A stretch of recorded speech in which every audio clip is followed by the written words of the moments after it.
वो अलग से दिखा। हाँ देखा। एक क्वेश्चन आ रहा है, ये दिव्या करक नाम है इनका, और इनका सवाल ये है कि मैं लिखती हूँ, मेरी जो राइटिंग है वो पढ़ने वालों को बहुत सूदिंग भी लगती है, लेकिन क्लासिफिकेशन कैसे किया जाए कि ये जैसे छायावादी कविताएं हैं या मुक्ति बोध कविताएं हैं या निराला जी की अलग श्रेणी है, तो क्या इसकी कैटेगराइजेशन कुछ हो सकती है कविताओं की अभी?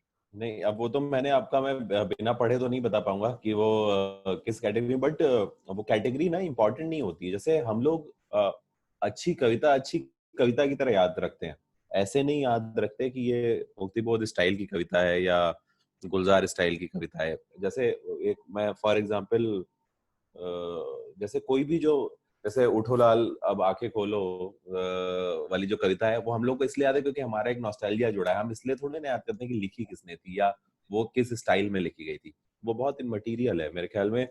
जो भाव है, इसीलिए बोलते हैं ना कि जैसे अगर आप बहुत अच्छी राइटिंग करते हैं तो एक समय के बाद आपका नाम भले मिट जाए, लेकिन जो आपका लिखा हुआ है वो रह जाएगा, तो बहुत बड़ी बात है। और हमेशा यही अप्रोच से लिखना चाहिए कि आप एक दिन मिटा दीजिए अपना सबका नाम आपका, लेकिन आपकी लिखी हुई बात अगर दुनिया में चल रही है तो वो बड़ी बात है। उसको इस कैटेगरी में डालने की जरूरत नहीं है मेरे ख्याल में। और फिर अगर इस कैटेगरी में डालना भी है तो फिर बहुत एडवांस लेवल की चीज हो गई।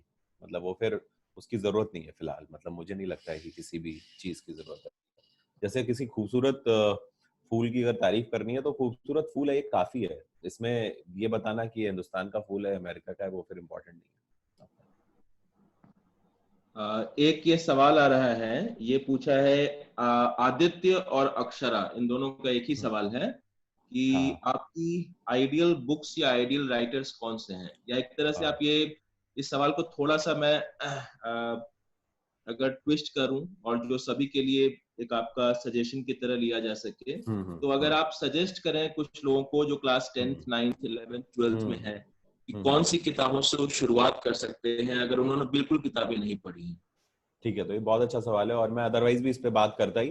तो मुझे लगता है जैसे ना शुरुआत में हिंदी अगर आपको पढ़नी है कम से कम, तो एक किताब है मुझे चांद चाहिए, ये सुरेंद्र वर्मा जी की। ये अमेजोन पे मेरे ख्याल में मिल जाएगी आप सब लोगों को। वो कहानी मैं इसलिए वाली बता रहा हूँ, मुझे चांद चाहिए, मैं बता भी दूं थोड़ा सा कि मुझे चांद चाहिए ना एक बहुत ही ऑर्डिनरी लड़की के, बहुत स्मॉल टाउन में किसी एक लड़की के बॉम्बे में हीरोइन बनने की कहानी है। और वो हीरोइन तो बहुत सेकेंडरी है, मतलब बेसिकली एक लड़की की जर्नी है पूरी की पूरी। और बहुत सिंपल हिंदी में लिखी गई, वो बहुत आराम से। मैंने अभी दिसंबर में दोबारा वो, कई साल बाद, मैंने तो 2003 में पढ़ी थी, उसके बाद अभी दिसंबर में मैंने थोड़ा पलटी थी किताब अभी। तो अभी भी वो किताब होल्ड करती है। मतलब वो जो उसमें ऐसी कोई हिंदी नहीं है कि आपको समझ में ना आए। जो एक और किताब मैं सजेस्ट करूंगा इसमें, जो सभी को पढ़नी चाहिए, मैं इस हिसाब से सोच रहा हूँ कि वो थोड़ा सिंपल भी रहे और आप लोग थोड़ा उसको, ऐसा नहीं हो कि बहुत हैवी हो जाए। तो उसमें अब पता नहीं, एक जैसे एक थोड़ी मुश्किल हिंदी वाली किताब एक मृत्युंजय है शिवाजी सावंत की, जो थोड़ा सा मुश्किल हिंदी है, लेकिन कर्ण की कहानी है। और वो आपको, चूंकि महाभारत की पूरी कहानी का लैंडस्केप उसमें चलता रहता है, तो वो आप सुन सकते हैं, मतलब अरे सॉरी, वो आप उसमें पढ़ सकते हैं। और मैं एक काम करूंगा कि आप लोगों का मेल आईडी या उस तरीके का व्हाट्सएप है ना, मैं कुछ किताबें और देख के, जो जैसे आप मुझे चांद चाहिए से शुरू करेंगे तो आपको अपने आप ही समझ में आने लगेगा कि अरे यार ये बड़ा सही चीज लग रही है और इसको पढ़ना चाहिए, उस तरीके का। और बाकी मैं एक दो किताबें सेशन के बाद भी, जो मुझे लगता है कि बहुत सिंपल है, और उनको, जैसे एक किताब और आप बहुत सिंपल है और बहुत लाइफ में आपके काम भी आएगी, जैसे जो एक हरिवंश राय बच्चन साहब की किताब है। वो नॉर्मली तो पोएम लिखते थे, अमिताभ बच्चन के पिताजी हैं और बहुत बड़े पोएट थे। बट उनकी एक किताब है क्या भूलूं क्या याद करूं, जो उनके अर्ली स्ट्रगल की कहानी है। वो किसी को भी पढ़ने में बहुत अच्छी लगेगी, जो उनके इलाहाबाद के दिन थे और उस समय कैसे कैसे स्ट्रगल था और क्या था। तो वो बहुत सिंपल कहानी है और आपको लगेगा कि आप जिन चीजों से जूझ रहे हैं, आप जिन चीजों से लड़ रहे हैं, इससे पहले लोग कितना मुश्किल काम कर करके आगे बढ़े हैं। तो आपको उस तरीके का वो जरूर मिलेगा। तो ये मैं एक किताब अगर सजेस्ट करनी हो तो मैं मुझे चांद चाहिए सजेस्ट करूंगा। सुरेंद्र वर्मा राइटर है। एक क्वेश्चन आ रहा है, ईशानेश ईशानेश पूछ रहे हैं कि अगर कोई एक चीज आप सजेस्ट करें जिनको अपनी राइटिंग स्किल को होन करना है, कोई एक हाँ, चीज, तो वो क्या होगी आपके हिसाब से? वो तो एक इकलौती चीज अगर देखें तो केवल ज्यादा से ज्यादा पढ़ें। और ज्यादा से ज्यादा, जैसे आप एक चीज चाहे किसी भी फील्ड में हो, जो मुझे लगता है कि आप ना, जो हमेशा क्या होता है, जैसे हम बच्चों को भी ना, जैसे जब चल रहे होते हैं ना, अरे तो उसको बोलते हैं कि अरे अरे गिर जाएगा, अरे अरे गिर जाएगा, या कहीं खिड़की अरे आराम से गिर जाएगा। मुझे लगता है ठीक है गिर जाएगा एक दो बार, लेकिन अपने आप उसको समझ में आ जाएगा। मुझे लगता है जो एक चीज किसी भी फील्ड में, राइटिंग ही नहीं, आप ना जो फियर ऑफ फेलियर है, फियर ऑफ रिजेक्शन है, इस चीज से अगर मुक्ति पालेंगे तो आप किसी भी फील्ड में एक्सेल कर सकते हैं, जो भी आपके इंटरेस्ट हो। क्योंकि फियर ऑफ फेलियर का क्या है ना, कि हम लोग को इतनी ज्यादा चीजें सिखा दी जाती है ना, अरे ये मत करो गलत हो जाएगा। और ये पूरी दुनिया में बिना गलती किए कोई सीखता है नहीं। और अपनी गलती से ज्यादा आप, मैं ये नहीं बोलूंगा कि आप दुनिया की सारी गलतियां खुद करें, दूसरों की गलतियों से सीखें भी, वो भी अपने आप में लर्निंग है। लेकिन रिस्क जो है ना, जो आप गलतियां करने से डरे नहीं, आप कोई चीज नई अटेम्प्ट और गलती हो या ना हो तो आपको बाद में पता चलेगा ना। आप नई चीजें, नए चीजें करने से डरे नहीं है, वो अटेम्प्ट लेने से ना डरे आपको। और केवल इस वजह से भी अटेम्प्ट न ले लेंगे कोई आपके ईगो को हर्ट करके चला गया है ना, कि तुमसे नहीं होगा इस वजह से कोई भी चीज कर ली, ये भी अप्रोच सही नहीं है। तो मैं एक चीज बस बोलूंगा उसमें, जैसे मैं बताता हूँ, वो जो अखबार वाली बात उस समय कहानी में आई थी और वो रह गई ना, तो जैसे जब आप वो मन की चीज करेंगे तो क्या होता है और उसका हाई क्या मिलता है। तो ये सब चल रहा था, जो मेरी मम्मी अखबार में नाम ढूंढती थी, उनको नाम मिलता नहीं था। रोल नंबर भी बड़े मुश्किल से, जैसे जब मेरे इंजीनियरिंग का आईआईटी और रुड़की और उस समय जो रिजल्ट आते थे, वो अखबारों में आते थे। तो अखबार में बड़ा फनी सा चीज है कि जैसे वो मेरा रोल नंबर, मेरा सिलेक्शन तो हुआ नहीं था आईआईटी में, तो बेचारी वो रोल नंबर लेके पहले तो हिंदी अखबार में ढूंढे, फिर उनको ये लगे कि नहीं ये तो हिंदी अखबार में शायद मिसप्रिंटिंग हो गई होगी, इसका छपा नहीं है नाम, इसका तो सिलेक्शन हो ही गया होगा। तो वो अंग्रेजी के अखबार भी जितने, वो 8 अखबार हमारे इकट्ठा हो जाते थे जिस दिन आईआईटी का रिजल्ट, और मैंने तो 2 साल तैयारी की थी। तो मेरे को बड़ा अंदर से खराब लगता था, मैंने कहा बताओ यार, ये मिस प्रिंटिंग थोड़ी ना होती है इन सब में, और वो परेशान हो रही है। फाइनली जब किताब विताब आई और जब अखबार में नाम आने लगा, और वो बड़ा काट के रखती भी है, और कोई भी माँ रखेगी, मतलब मैं, मेरा बच्चे का होगा तो मैं भी शायद खुशी के मारे रखूं।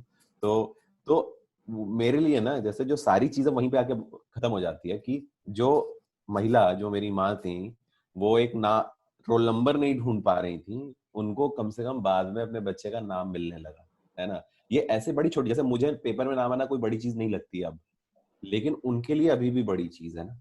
तो कई बार आप इस वजह से भी वो चीजें करते हैं, और आप खुद अपनी लाइफ में सोचिए कि वो कितना बड़ा मोमेंट होगा। और ऐसे मोमेंट आपको, जैसे ना, एक चीज और मैं बताऊंगा, मतलब जो मुझे याद आ रही है, कि जैसे मान लीजिए आपको आई एम अहमदाबाद जाना है, या कोई भी चीज आप सोचते हैं कि ये मुझे करना है ना, तो आप उसकी तैयारी करिए, सब कुछ करिए, लेकिन अपने आप को इमेजिन करिए कि आप वहां हैं। जैसे मान लीजिए आप सोचते हैं कि मैं यूपीएससी क्लियर करके ना दरभंगा का कलेक्टर हो जाऊंगा, या पटना में कमिश्नर हो जाऊंगा, या आप इमेजिन करिए कि आप वहां बैठे हैं और ये आपका नॉर्मल दिन है, और आप यहाँ पे ऐसे आज बैठ के, यूपीएससी अगर आपने क्लियर, तो आप मसूरी में बैठ के ट्रेनिंग ले रहे हैं। जब आपका दिमाग इतना ज्यादा अलाइन हो जाएगा ना उस थॉट से कि मैं वहीं पे बैठा हूँ, तो अपने आप आपको सारा मेहनत आप उस दिशा में करेंगे कि आप वहां पहुंचे कैसे।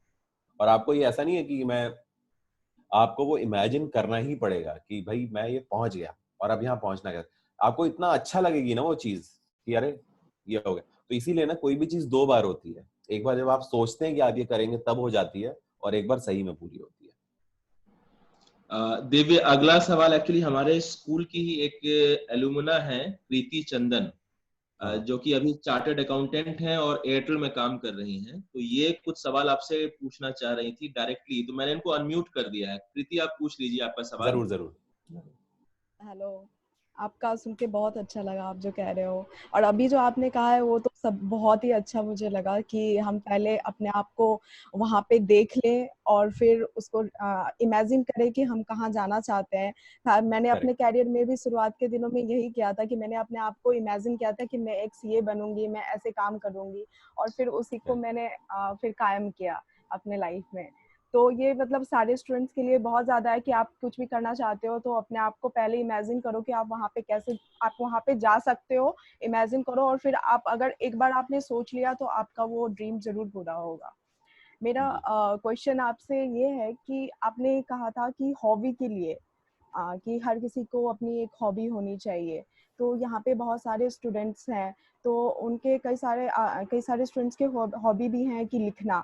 तो वो हॉबी को अभी स्टार्टिंग फेज में हॉबी को अपना कैरियर बनाएं, या फिर एक अच्छी सी डिग्री लेके, क्वालिफिकेशन लेके, एक्सपीरियंस लेके फिर उस हॉबी को अपने कैरियर में इंटरप्रेट करें, उस कैरियर को फिर आगे बढ़ाएं। तो ये बहुत अच्छा सवाल है। एक्चुअली मैं वही पहले भी मैंने यही चीज बोली ना कि अगर आपकी कोई हॉबी है, स्पेशली लिखना, लिखना जैसे ट्रिकी चीज आपकी हॉबी है, या मान लीजिए क्रिकेट खेलना, जैसे क्रिकेट खेलने या कोई ऐसा जो स्पोर्ट्स वाली हॉबी होती है, तो आपको पता है कि अगर आपको करियर बनाना है तो आप 21-22 साल तक, 23 साल तक वहां पहुंच गए तो ठीक, उसके बाद चांस खत्म होता जाता है 23-24 साल तक। उसके बाद से फिर बहुत मुश्किल होता है कि आप गांगुली की तरह दोबारा वापसी करें उसमें। लेकिन राइटिंग में, क्योंकि राइटिंग बहुत लंबी प्रोसेस है, इतना ज्यादा कुछ लिखा जा चुका है उसमें है, तो आप, मैं ये हमेशा ही बोलता हूँ कि हॉबी ना ऐसी होनी चाहिए कि आप जो भी कर रहे हैं, नॉर्मल डिग्री लें, सब कुछ करें, क्योंकि राइटिंग के लिए ऐसा कोई डिग्री की जरूरत नहीं है। सच पूछिए तो कोई डिग्री की जरूरत नहीं है, आप राइटिंग ऐसे भी शुरू कर सकते हैं, और करते ही हैं लोग कई बार। लेकिन पैरेलल में इसलिए बोल रहा हूँ कि अगर मान लीजिए आप हॉबी में फेल होते हैं, मान लीजिए, तो एक आपने जो नॉर्मली किया है उसका एक बैकअप आपके पास रहेगा। आप एकदम से ब्लैंक नहीं हो जाएंगे 30 साल की उम्र में, जैसे जो यूपीएससी की तैयारी जो बहुत लोग करते हैं और जिनका सिलेक्शन हो जाता है वो ठीक 30-32 साल में जब आपको पता चलता है कि अब आप आईएएस नहीं बन सकते, जिंदगी अब दरभंगा के कलेक्टर नहीं बन सकते, तो फिर कई लोग उसको सही स्पिरिट में ले नहीं पाते, है ना। तो मैं उस चीज से बचाने के लिए बोल रहा हूँ कि आप हॉबी धीरे धीरे ही करें, उसको आप पैरेलली बनाते रहें, और एक दिन आपको अपने आप पता चल जाएगा कि अब समय आ गया है, अब आपको डिग्री और वो सब छोड़ के आप ये कर सकते हैं। वो अपने आप रियलिटी चेक होना चाहिए, वो विशफुल थिंकिंग नहीं होनी चाहिए। जैसे बॉम्बे में मैं रहता हूँ, मुंबई में बहुत सारे लोग जो एक्टर बनने आते हैं, जो हीरो हीरोइन बनने आते हैं। अब देखो, अगर आप ऐसे देखो, हम लोग क्या देखते हैं जो छोटे शहरों से आते हैं कि अरे यार, ये तो रणवीर कपूर के पास इतना पैसा है, वो तो इतने सारे एड्स में आते हैं, वो तो ये। आप ये सोचो कि बॉम्बे में डेली हजारों लोग एक्टर बनने आते हैं, और एक्टर बनने में समस्या क्या होती है कि शुरू में आते हैं तो यहाँ पे जो एक बहुत, इससे बड़ा सही चीज एक याद भी आ गई मेरे को, जो लोग आते हैं वो यहाँ आने के बाद बॉम्बे फिगर आउट करते हैं कि अच्छा एक्टिंग के लिए ये चाहिए होता है, तो अब वो आके एक्टिंग क्लास ज्वाइन करेंगे। अच्छा एक्टिंग के लिए ये चाहिए होता है, तो अब वो जाके जिम ज्वाइन करेंगे। अच्छा अब हीरो बनने के लिए चाहिए होता है, तो अभी असली बात ये नहीं, अगर आप बॉम्बे में आके फिगर आउट कर रहे हैं तो आप वैसे ही बहुत लेट हैं लाइफ में। अगर आप किसी भी शहर में अगर आपको है तो आप तैयारी के साथ आए, क्योंकि ये शहर ना इतने ज्यादा लोग उतरते हैं और चांसेस इतने कम है सक्सेस के उसमें, कि आप अगर प्रिपेयर्ड नहीं आएंगे ना तो शहर आपको खा जाएगा। जैसे फॉर एग्जाम्पल, बहुत रीसेंट एग्जाम्पल है, मैं फिल्म की दुनिया से ले रहा हूँ। जैसे नीना गुप्ता बहुत अच्छी एक्ट्रेस है, वो खो गई थी कहीं। नीना गुप्ता ने इतना अच्छा शुरू में काम किया और इतने अच्छे कॉलेज की भी पढ़ी है वो, और वो खो गई थी। अभी उन्होंने दोबारा अपने इंस्टाग्राम पे एक पोस्ट डाला था कि मेरे पास काम नहीं है, मुझे काम दो। और आप देखिए अभी पंचायत करके एक सीरीज आई है, उन्होंने कितना अच्छा काम किया है। अभी कितनी सीरीज, कितनी फिल्मों में, शुभ मंगल ज्यादा सावधान में भी थी वो, तो उससे पहले बधाइयों में थी, अरे सॉरी बधाइयों में बोल रहा हूँ, तो उसके अलावा बधाइयों में थी। तो उन्होंने, आप देखिए ना, एक 55-60 साल के अराउंड जाके उनको एकदम से वो फेम मिला जो पूरी लाइफ में नहीं मिला था। अब एकदम से वो इतनी बिजी है कि उनके पास 2 साल की डेट नहीं है।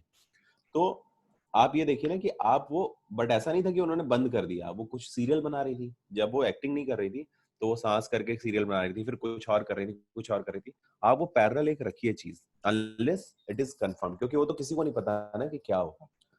तो राइटिंग कम से कम थोड़ा ट्रिकी मसला है, उसमें आपको एक रखना चाहिए बैकअप। जैसे कि कल किसी ने सवाल पूछा ना कि आप नौकरी में जाएंगे, अगर ऐसी मजबूरी आ गई तो मैं प्रिपेयर्ड हूं ना, मुझे काम आता है तो मैं जा सकता हूँ। मुझे ये नहीं है ना कि मुझे काम फिर से सीखना है। अब वो जो मैं करता था आइडिया और स्टार में, वो मुझे पता है काम। तो अगर कभी लौटना पड़ा खुदा ना खास्ता, तो ऐसी दिक्कत नहीं है, कुछ है। इसमें दो दो सवाल आ रहे हैं दिव्य। एक तो सवाल है कि क्या राइटिंग स्किल्स के बेहतरी के साथ केवल राइटर बना जा सकता है, या दूसरे करियर्स में भी इसमें हेल्प मिल जाती है? नहीं नहीं, ये तो एक ये, हाँ हाँ, दूसरा सवाल ही पूछेंगे आप या बताऊं इसका जवाब में? दूसरा सवाल थोड़ा अनरिलेटेड है। दूसरा सवाल है डिम्पल तो सरस्वत का। ये पूछ रही हैं कि आप जो टाइटल्स अपना डिसाइड करते हैं अपने नॉवेल्स का, तो कैसे वो डिसाइड करते हैं? क्या वो रिसर्च अच्छा, होती है, तो हाँ, प्रक्रिया नहीं, अच्छा, अच्छा, अनरिलेटेड है क्वेश्चंस? अच्छा, हाँ, नहीं, नहीं, तो मैं इससे पहले वाला सवाल बहुत अच्छा है। तो अब मैं देखिए स्टोरी टेलिंग या जो कहानी का ना, आप ये देखिए कि आप किसी भी फील्ड में हो, हर कोई आपको कहानी ही सुना रहा है ना? और इसीलिए story telling in terms of, जैसे जब आप किसी भी जॉब का इंटरव्यू देंगे फ्यूचर में, आपको 10-15 मिनट का एक विंडो मिलेगा, और 10-15 मिनट में जो सामने 2 लोग या 3 लोग बैठे होंगे इंटरव्यू लेने के लिए, वो आपसे क्या पूछेंगे? वो आपसे पूछते हैं ना, tell us something about yourself, या जो भी फ्यूचर में होगा। अल्टीमेटली वो आपसे 10 मिनट में आपकी कहानी ही पूछ रहे हैं। तो कम से कम आप राइटर हो या ना हो, आपको अपनी कहानी तो बहुत अच्छे से पता होनी चाहिए, और ऐसे पता होनी चाहिए, क्योंकि 10 मिनट में आप अपनी पूरी जिंदगी की कहानी, राम कथा तो पूरी बता नहीं देंगे। आप वो 10 मिनट में, आप सोचिए ना कि आप हमेशा ना ऐसे सोचना चाहिए कि आपकी जो जिंदगी है ना, आप उसके हीरो हैं, और अब आपको उस हीरो का, उस कहानी का एक ट्रेलर बना रहे हैं ऐसा कि सामने वाला इंटरेस्टेड हो। और इसीलिए स्टोरी टेलिंग, आप और कुछ नहीं होगा उसका, या कहानियां पढ़ के और कुछ नहीं होगा, कम से कम आप बेहतर इंसान बनेंगे। और उसका हम लोगों ने तो आइडिया और हर जगह देखा है, इन टर्म्स ऑफ मैनेजमेंट, जो जॉब्स होती हैं, जो जितना राइज करता है ना, वो उतना ही अच्छा स्टोरी टेलर होता है। जैसे फॉर एग्जाम्पल, जो आप बहुत सारे एड्स देखते हैं, अल्टीमेटली जैसे कि वो कोलगेट का वो लगाने से और आपकी जिंदगी संवर जाएगी या वो हो जाएगा, अल्टीमेटली वो एक कहानी है। हम एक कहानी खरीदते हैं, या हम ये सोचते हैं ना कि ये टाटा स्काई लगा डाला तो लाइफ झिंगा लाला। लाइफ कोई झिंगा लाला नहीं होती है हमारी, लेकिन हम एक प्रॉमिस खरीदते हैं ना, और हमें उसमें काम भी आता है। तो जो सारी आप अगर कहानियों पे फोकस करेंगे, तो आपको फ्यूचर में जो 1000 इंटरव्यू आप देने वाले हैं, अलग अलग नौकरी बदलने वाले हैं, तो आप कम से कम अपने बारे में वेल अवेयर रहेंगे, और आप अपने आप को बेटर प्रेजेंट कर पाएंगे। इसलिए भी कहानियां बहुत जरूरी हो जाती हैं। कि आप देखिए, आप ट्रेन में या फ्लाइट में भी किसी से टकराए, तो उतनी देर आप क्या बता रहे हैं? आप अपनी लाइफ की स्टोरी या किसी और चीज को ही तो बता रहे हैं ना। वो पूछता है, अच्छा आप कौन हो, या कि टेल अस समथिंग, आपका नाम क्या है। वहां से आपकी कहानी शुरू होती है, और आप उस कहानी को अपने हिसाब से ऐसा बना सकते हैं कि सामने वाले को भी मजा आए, और आपका वो काम भी हो जाए। आप देखिए, आप दिन भर में 10 इंटरेक्शन जो करते हैं, चाहे वो बिजनेसमैन हो या कोई, या फिर वो, अल्टीमेटली हम लोग सारे लोग कहानियां सुनाने के बिजनेस में ही हैं। तो इसलिए भी जरूरी हो जाता है कि आप उसको बेटर तरीके से अपनी लाइफ को अप्रोच कर पाए। क्योंकि अगर आप 1 मिनट के लिए इमेजिन करिए ना, आप अपनी लाइफ के, अगर जैसे इस जो जिंदगी की जो जो ये फिल्म है, इसमें अगर आप हीरो हैं, तो आप क्या करेंगे? आप उसको कैसे बेहतर बनाएंगे ना, आप उसको खराब तो नहीं करेंगे ना। तो आप उस तरीके से कहानियों को लीजिए कि ये आपको वहां पे भी मदद करेगा।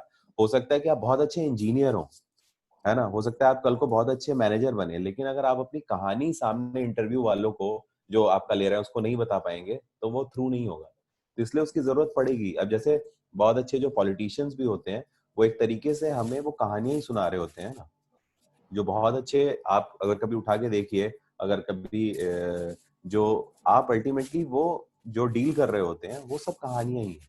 और आप बेहतर से बेहतर जितना पढ़ेंगे या अपने आप को एक्सप्लोर करेंगे, तो आप उसको, अपने आप को बेहतर कर पाएंगे, और आपको फायदा मिलेगा। आप भले राइटर ना बने, देखिए एक बड़ी कमाल की चीज है, मैं बिल्कुल एंड में बता रहा हूँ कि कहानियों के लिए आपको राइटर होने की जरूरत ही नहीं है।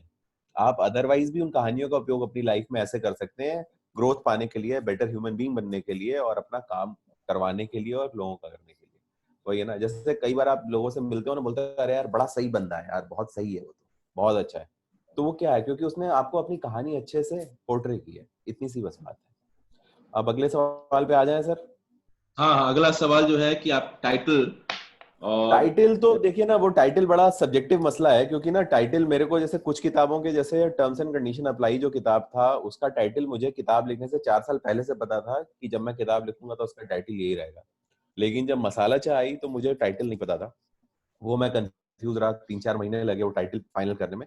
लेकिन कोशिश यही रहती है कि टाइटल ऐसा रहे ना कि, क्योंकि टाइटल पहली चीज होती है जिससे आदमी का इंटरेस्ट जनरेट होता है। जैसे उसके बिना भले अंदर कोई भी बात लिखो, किताब अंदर पहुंचने तक तो बहुत समय है ना, आप ऑर्डर करोगे, फिर वो आएगी तब पढ़ोगे। बट टाइटल एक इंट्रीग क्रिएट करता है। जैसे ना कि वो चीज आपका पहला इंटरेक्शन होती है, वहीं से एक इमेज बन जाती है कि मसाला चाय है तो अच्छा कुछ कुछ बातचीत होगी, कुछ वैसा होगा। तो उस तरीके का नाम है। तो इसलिए वो वैसे ही करते हैं कि लोग ज्यादा से ज्यादा उसको ध्यान दें या पढ़ें या इस तरीके का। तो मतलब कोशिश ये रहती है, कई बार सफल होते हैं, कई बार नहीं भी होते हैं।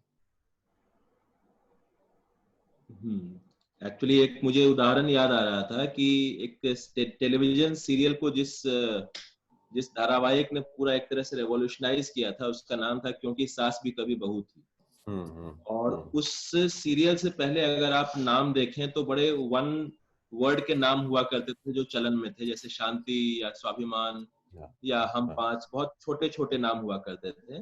तो एक पाथ ब्रेकिंग नाम भी था वो। काम तो हाँ था ही हाँ खैर बहुत अलग, हाँ। उससे फर्क तो शायद पड़ता ही है। नहीं नहीं, फर्क भी पड़ता है। और इनफैक्ट मैं तो, क्योंकि सास भी कभी बहू थे के राइटर्स को भी सब जानता हूँ, सब दोस्त ही है मेरे, तो वो जो उस समय उन्होंने ना हर चीज नई की थी। मतलब वो जो चीज चल रही थी, देखिए एक चीज और भी है, मतलब इससे बड़ा अच्छा आप ले आए कि जो जैसे चल रहा था ना, एकता कपूर ने उस समय आके सब कुछ ब्रेक कर दिया। उसने कहा कि कहानी वानी बहुत सेकेंडरी है, मैं तो ये बताऊंगी कि लोगों को पहनना क्या चाहिए। और उसने चेंज कर दी वहां पे कहानी, अपना एक गेम चेंज हो गया। तो आप ये भी देखिए कि कहानियां इसलिए भी जरूरी हो जाती हैं कि आपको जब गेम चेंज करना है, जैसे आप गाड़ी चलाते हो ना, तो गियर 1 पे अलग तरीके से गाड़ी चल रही होती है, जब गियर 2 पे होती है तो स्पीड अलग होती है। तो लाइफ में आपको ये भी पता धीरे धीरे चल जाता है कहानियों के थ्रू कि आपको कब गियर शिफ्ट करना है, स्मूथ ड्राइविंग के लिए, स्मूथ सफर के लिए। दिव्य, हम लोग सेशन के बहुत आखिरी मुकाम पर पहुंच रहे हैं, मैंने बहुत समय ले लिया है नहीं आपका। नहीं नहीं, बताएं सर। और एक्चुअली बस एक लास्ट के जो 2 क्वेश्चन है वो मैं लूंगा, क्योंकि क्वेश्चन की हाँ। बहुत लंबी लिस्ट आई हुई है। हम्म एक क्वेश्चन ये है कि अ, आप अपने नाकामयाबियों के साथ कैसे जूझते हैं, और अच्छा। नाकामयाबी जो है, या how do you face failure. क्योंकि एक ये क्वेश्चन इसलिए आ रहा है बार बार क्योंकि अभी जिस फेज में बच्चे हैं, 9th में, 10th में, 11th में, 12th में, या जस्ट अभी उन्होंने पास किया है, तो हम्म ज्यादातर बच्चों को अभी सच्चाई ये है कि नाकामयाबी ही मिलेगी। क्योंकि अभी जो एस्पिरेशंस होते हैं बच्चों की और उनके पेरेंट्स के, वो इतने बड़े होते हैं कि अब हम्म जैसे देखिए ना, आपकी 13-14 लाख बच्चे आईआईटी का एग्जामिनेशन देते हैं, और हम्म हम्म आईआईटी में 9-10 हजार सीटें हैं। हम्म मेडिकल में 17 लाख लोग पेपर देते हैं और 40 हजार सीटें हैं। तो ये तो एक मानी हुई बात है कि 3%, 4% लोगों को कामयाबी मिलेगी, और बाकी जो 95-96% है उनको नाकामयाबी ही मिलेगी। इस हम्म सिचुएशन को कैसे डील करें, पेरेंट्स कैसे डील करें, और हम्म। बच्चे कैसे डील करें? तो ये सर या सवाल तो बहुत, ये असल में से ना सवाल जो है ये बहुत अच्छा भी है, और ये सवाल ना सालों से ऐसे ही है। क्योंकि जैसे मैं आपको इस थोड़ा कहानी की तरह बताता हूँ। जैसे मेरे पिताजी ने पीसीएस क्रैक किया था, यूपी पीसीएस की सर्विसेज में थे वो। तो उस समय 200 सीट के अराउंड आती थी उसमें। ये बता रहा हूँ मैं 1977 1977 की बात बता रहा हूँ। और आईएएस की भी 1000 अब तो यूपीएससी में टोटल है, उस समय भी मतलब 400-600 टाइप का कुछ आया करता था। तो जैसे वो कैसे जैसे जब एज अ स्टूडेंट वो मुझे बताते हैं कि भाई जब मतलब कि जैसे कोई भी आप एग्जाम दे रहे हैं, तो मैंने उनको एक बार, उन्होंने मुझे बोला कि एचसीआरए का पेपर दे दो। अब एचसीआरए एक रेलवे का पेपर होता है, उसमें 6 या 7 सीट होती थी टोटल। तो मैंने कहा अरे पापा जी 6 ही तो सीट है, इसमें मेरा क्या होगा, मतलब 6 में कहाँ पे हो पाऊंगा मैं तो ना इस तरीके का। तो उन्होंने कहा कि 6 सीट थोड़ी ना चाहिए तुम्हें, तुम्हें तो एक ही चाहिए। जैसे उनका अप्रोच ये था, जैसे जो लोग भी क्लियर करते हैं, मैं बड़ा आपको एक चीज बताऊं, और मैं उस पर भी आऊंगा फेलियर वाले पार्ट पे क्योंकि वो ज्यादा जरूरी है। तो जैसे कोई भी एग्जाम आप दे रहे हैं, तो आप ये मत सोचिए उसमें, अगर आपको सही में वहां जाना है, कि सीट कितनी है, आपको तो एक ही चाहिए ना, है ना। एक तो ये अप्रोच है।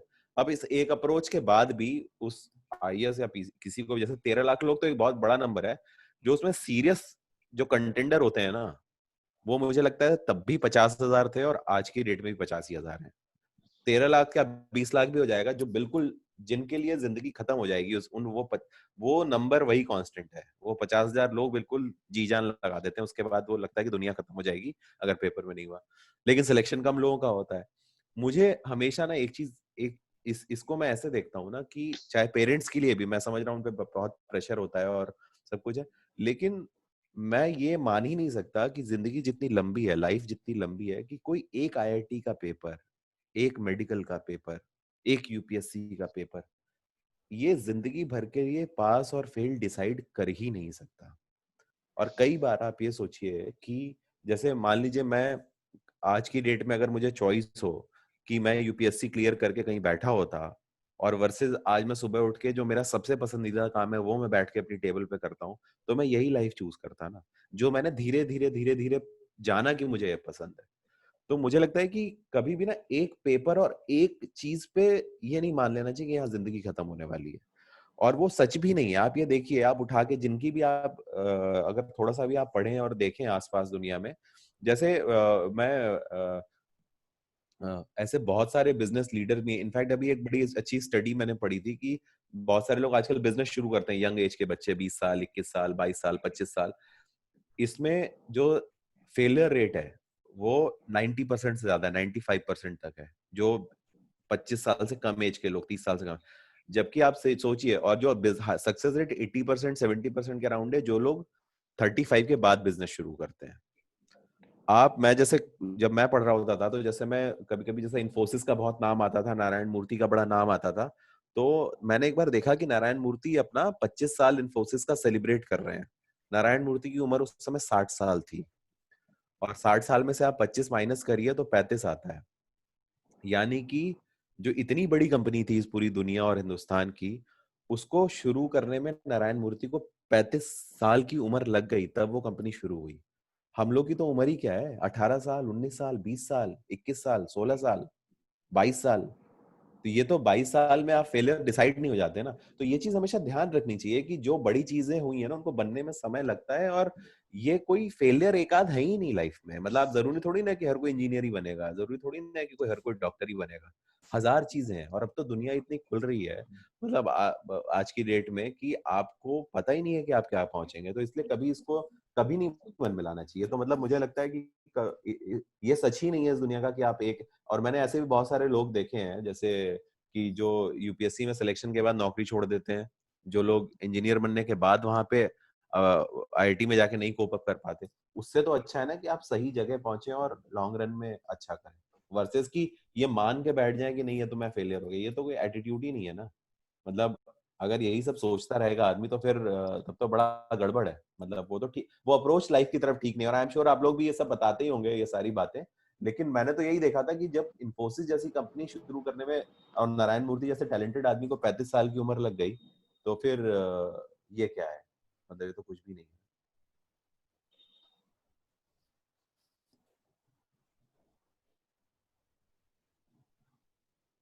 मैं जवाब दिया इसका?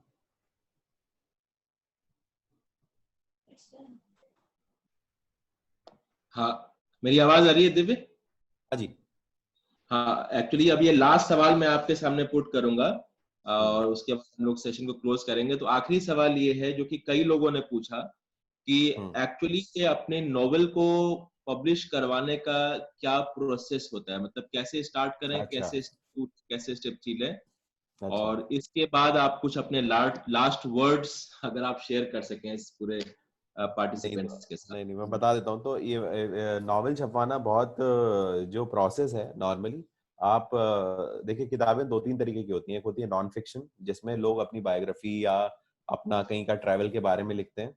और फिक्शन जो होती है वो दो तरीके का होता है, एक होता है नॉवल और एक होता है शॉर्ट स्टोरी। शॉर्ट स्टोरी में एक ही बुक में कई सारी कहानियां होती हैं, नॉवल में एक सिंगल कहानी चलती है पूरे के पूरे उसमें। तो जो प्रोसेस है, जो पब्लिशर्स हैं, ये बहुत आसान है। आप अमेजोन पे जाएंगे, वहां पे किताबें, हजारों किताबें मिलती हैं। तो आप पहले ये देखें, जब आप किताब लिख चुके हैं, तो कि आप की जो कहानी है वो कौन से ऐसे पब्लिशर है जो उस तरीके की किताबें छापते हैं। हर पब्लिशर की जानकारी गूगल पे उपलब्ध है, उनकी वेबसाइट है वहां पे, और अमेजोन पे भी उस किताब के आगे पब्लिशर का नाम, आप डिटेल में जाएंगे किताब के, तो उसमें पब्लिशर का नाम लिखा होता है। उसकी वेबसाइट पे आप जाएं। जो नॉर्मल प्रोसीजर, अगर आपने नॉवल लिखा है, तो उसमें वो 5 चैप्टर मैन्यूस्क्रिप्ट मांगते हैं आपसे। मैन्यूस्क्रिप्ट उसको बोलते हैं जो नॉवल आपने लिखा है, वो जो लिखा हुआ रिटन वर्जन है, दैट इज कॉल्ड मैन्यूस्क्रिप्ट। तो उसके 5 चैप्टर। अगर आपने शॉर्ट स्टोरीज लिखी है तो 5 शॉर्ट स्टोरीज। अगर आपने पोएम लिखी है तो पोएम में 10 या 5 पोएम्स वो सैंपल मांगते हैं। और उसके बाद पब्लिशर 1 महीने से लेके 6 महीने तक का समय लेते हैं, तो वो जवाब देते हैं। और कई बार क्या होता है कि वो कहेंगे कि नहीं, ये सही नहीं है, अप टू द मार्क नहीं है। तो एक तो ये तरीका है अप टू द मार्क। फिर पैरेलली ऐसे भी बहुत सारे तरीके हैं, जैसे किंडल पे आप अपनी बुक आज आपने लिखी है, आप पब्लिश करके विद इन 3 आवर्स वो वहां पे 2 आवर्स आ जाती है बुक किंडल के प्लेटफॉर्म पे, पूरी दुनिया में लोग उसको पढ़ सकते हैं। फिर एक वो सेल्फ पब्लिशिंग का तरीका है। सेल्फ पब्लिशिंग आप फिजिकल कॉपी की भी कर सकते हैं, जैसे कई सारे पब्लिशर कुछ पैसा लेके आपकी किताब छाप देते हैं। फॉर एग्जाम्पल जैसे अमीश त्रिपाठी बहुत सक्सेसफुल राइटर हैं, दोस्त भी हैं मेरे, और उनकी इमॉर्टल्स ऑफ मेलुहा जो किताब थी, वो किताब उन्होंने सेल्फ पब्लिश की थी पहले, और वो खुद दुकान पे खड़े होके रखवाते थे, और वहां से फिर एक पब्लिशर ने पिक की, वहां से फिर वेस्टलैंड ने वो किताब पिक की, तब वो इतनी बड़ी किताब बनी। लेकिन अगर आप अमीश जैसे जो राइटर हैं उनको आप सोचो, बोलो कि अरे यार ये तो खुद किताब होके कैसे कर सकते हैं, हम तो राइटर हैं। तो अमीश त्रिपाठी जैसा जो आदमी है, जो इतने अच्छा, इनकी नॉलेज भी इतनी अच्छी है और सब कुछ है, वो बैठ के अपनी किताब वहां दुकानों पे क्रॉसवर्ड में रखवाते थे कि ये सैंपल चैप्टर रख लो, एक चैप्टर, और कोई पूछेगा तो किताब दे देना आप। तो उनकी भी जर्नी के स्ट्रगल रहे हैं वैसे अगर आप देखो तो आप वो ये सारे तरीके ले सकते हैं। और बाकी सर एक चीज मैं बोलूंगा, मेरी वेबसाइट पे ना इसके बारे में 2-3 आर्टिकल हैं, तो आप उसका लिंक मैं भेज दूंगा आपको, तो वो भी आप ठीक शेयर कर सकते हैं बाद में इसमें, है ना। इस पर ठीक ठीक डिटेल में है चीजें कि कैसे क्या होती है। ठीक है, चलिए। और एनी एनी लास्ट वर्ड्स देवी? अब नहीं नहीं, एक्चुअली मैंने लास्ट बहुत सर और सुना कुछ नहीं है, उसको। मैं ओवरऑल बस एक ही चीज बोलूंगा कि आप बस एक चीज ध्यान रखें इस पूरी सारी बातचीत का, मतलब सब कुछ भूलने के बाद भी, कि एक एग्जाम, एक नौकरी, एक इंटरव्यू, कोई भी एक इतना लाइफ चेंजिंग नहीं हो सकता कि आपकी पूरी जिंदगी डिसाइड करे। ये बहुत जैसे ना एक लाइफ को ना एक लंबी जर्नी की तरह लेना चाहिए, जहां पे कुछ एक अच्छे साल आएंगे और कुछ बहुत बुरे साल आएंगे, कुछ एवरेज साल आएंगे, है ना। हमेशा ऐसा नहीं हुआ कि 60 साल तक आदमी फ्रंट फुट पे, तेंदुलकर भी हर बॉल पे तो छक्का नहीं मारता था ना, सहवाग भी हर बॉल पे, कुछ बॉल को आपको रोकना पड़ेगा एक रन के लिए, कुछ बॉल को जीरो पे डक करना पड़ेगा, कुछ को वहां पे केवल होल्ड करना पड़ेगा, और कुछ पे आप आउट भी हो सकते हैं। लेकिन इसका ये मतलब नहीं है ना कि आप खराब प्लेयर हो गए। कुछ दिन अच्छे होते हैं, कुछ बुरे होते हैं, कुछ साल अच्छे होते हैं। तो लाइफ जो है ना एक लंबी रेस है, एक लंबी जर्नी, जहाँ पे कुछ साल अच्छे जाएंगे, कुछ बुरे। तो आप हर चीज को लें वहां से, और फिर आप डिसाइड करें कि आप सही जा रहे हैं नहीं जा रहे हैं। और हर 4-5 साल में, 7 साल में एक बार रिवाइज करके जरूर देखें कि आप डायरेक्शनली सही हैं क्या लाइफ में। कई बार क्या होता है ना कि आप 4-5 साल कोई चीज कर लेते हैं, फिर रियलाइज होता है कि अरे यार मेरा तो डायरेक्शन ही गलत हो गया। तो वो आप एज अ पीरियोडिक हर 5 या 7 साल में ये जरूर देखें कि यार डायरेक्शनली मैं सही जा रहा हूँ क्या। क्योंकि life is not about distance, it's about direction. तो वो डायरेक्शन सही, अगर डायरेक्शन सही है ना तो आप पहुंच जाएंगे। लेकिन अगर अगर डायरेक्शन ही गलत हो गया तो आप कितना भी तेज भाग लें, आप गलत ही, आप पहुंचेंगे नहीं। तो वही बस एक छोटी सी चीज है जो मेरी अभी तक की लर्निंग है कि फेलियर ना केवल पार्ट ऑफ इट है, मतलब वो, और वो आएगा ही, वो अनअवॉइडेबल है। बिना फेलियर के तो कोई बड़ा नहीं हुआ, कोई भी वर्थवाइल किसी ने कुछ नहीं किया, तो उससे तो घबराने की बात है नहीं। और एक आध पेपर से कुछ होता नहीं है, मतलब बहुत लंबी रेस है। और अगर इतनी सी बात अगर आप इस आज की बातचीत को याद रख पाए तो मैं सफल मानूंगा बोलना। और I am sure all the best, जो भी आप करें, जितनी भी जल्दी करें, जितना भी लेट करें, क्योंकि लाइफ में कभी लेट भी नहीं होता है। जब मैंने तो राइटिंग ही इतनी देर में शुरू की थी और फिर भी ठीक ठाक काम चल रहा है, तो कोई दिक्कत वाली बात नहीं। और बाकी मैं कोशिश करूंगा कि जब लॉकडाउन खुले तो आप लोगों से आमने सामने मुलाकात हो, बात हो। बहुत दिनों से दरभंगा आना ड्यू है, सर बुलाते रहते हैं और मैं ही गोली देता रहता हूँ, तो मैं बहुत जल्दी आता हूँ। और बहुत बहुत धन्यवाद सर मौका देने के लिए, मजा आ गया, संडे की इतनी अच्छी सुबह बीती। चलो, thank you very much Divya. और जस्ट मैं एक लास्ट में 2 मिनट इनका टेक अवेज जो है, क्योंकि कई लोग ज्वाइन करते रहे, बीच में इनका कनेक्शन जाता रहा। जो बेसिक हाँ टेक अवेज रहा दिव्य का, वो उन्होंने सबसे पहले बात की, इन्होंने एडेप्टेशन और फ्लेक्सिबिलिटी के ऊपर, कि जिंदगी में आपको जिस तरह से दुनिया, जिस तरह से परिस्थितियां बदल रही हैं, आपको अपने आप को नए नए परिस्थितियों के अनुसार ढालना पड़ेगा। और इसमें कोई जिंदगी में चॉइस नहीं होगी आपके पास, और आप लोग यंग हैं, तो इस चीज को एक अपना बाइबल, कुरान, गीता बना लें। दूसरी चीज जो उन्होंने बात की वो ये की कि आपको अगर लगता है कि ये मेरे अंदर टैलेंट है और इसको मैं आगे लेकर जा सकता हूँ या जा सकती हूँ, तो उसको आप थोड़े थोड़े टाइम पर टेस्ट करके देखते रहिए। आप परखते रहिए अपने आप को कि अगर आप मान लीजिए आप पेंटिंग ही अच्छा करते हैं या करती हैं, तो आप पेंटिंग बनाइए, लोगों को दिखाइए। अगर इंटरनेट पे बहुत सारे फोरम्स होते हैं, वहां पर डालिए, तो आपके पास रियलिटी चेक होगा। आप एक आइवरी कैसल में नहीं रहेंगे, एक हवाई किले में नहीं रहेंगे। कि बहुत अच्छे ना हो और आपके अंदर ये भावना उत्पन्न हो जाए कि मैं तो बहुत अच्छी हूँ। और रिवर्स भी हो सकता है कि हो सकता है वाकई में आप बहुत अच्छा कर रहे हो और आपको इंफॉर्मेशन नहीं मिल रही है, तो आप सोच रहे हैं कि नहीं मेरे अंदर तो टैलेंट नहीं है। सो रियलिटी चेक कीजिए। बहुत इंपॉर्टेंट बात की है दिव्य ने जो अगली, वो है जिद की बात, कि अगर एक कंस्ट्रक्टिव जिद हो इंसान के अंदर तो वो देर सबेर जिंदगी में उसको वो सारी चीजें मिलती हैं, वो मुकाम हासिल कर पाते हैं जिसके लिए वो बने होते हैं या जिसके लिए उन्होंने अपनी मंजिलें निर्धारित की होती हैं। तो जिद, और जिद नेगेटिव डायरेक्शन में नहीं, जिद एक कंस्ट्रक्टिव, एक पॉजिटिव डायरेक्शन में बहुत जरूरी है। और एक जो उन्होंने राइटिंग से संबंधित बात की बहुत इंपॉर्टेंट, वो ये की कि आप अपना एक ऑल्टरनेट करियर की तरह शुरुआत में आप इसको लेके चल सकते हैं, क्योंकि अभी इमीडिएटली अगर आप उस, जिसको कहते हैं कि immediately you get into the boat और यू जंप इनटू इट, तो वो शायद अभी it is little to risky for you right now. तो इसको आप एक ऑल्टरनेट करियर की तरह लेके चलें। और आखिरी और सबसे इम्पोर्टेंट बात जो दिव्य ने कही, हम सबके साथ साझा की, वो ये कि कोई भी एक एग्जामिनेशन, कोई भी एक नौकरी, कोई भी एक संस्था, कोई भी एक साल ये डिसाइड नहीं कर सकती है आपकी जिंदगी में कि आप कितने कामयाब हैं या आप कितने कामयाब नहीं हैं।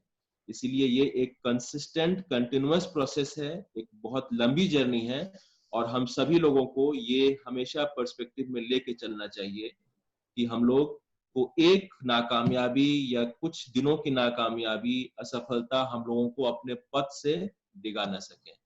बहुत बहुत शुक्रिया देवी आपका, थैंक यू सो मच। इतने आप बिजी हैं और आपने इतना समय दरभंगा पब्लिक स्कूल के स्टूडेंट्स को और जो और दरभंगा से लोग जुड़े उनके लिए दिया। बहुत बहुत शुक्रिया आपका, थैंक यू। बहुत धन्यवाद sir. Really honoured to have you. नहीं सर, बहुत धन्यवाद। और मैं बहुत जल्दी लॉकडाउन के बाद आता हूँ स्कूल, मेरा बहुत मन है आने का, और मैं आऊंगा तो 1-2 दिन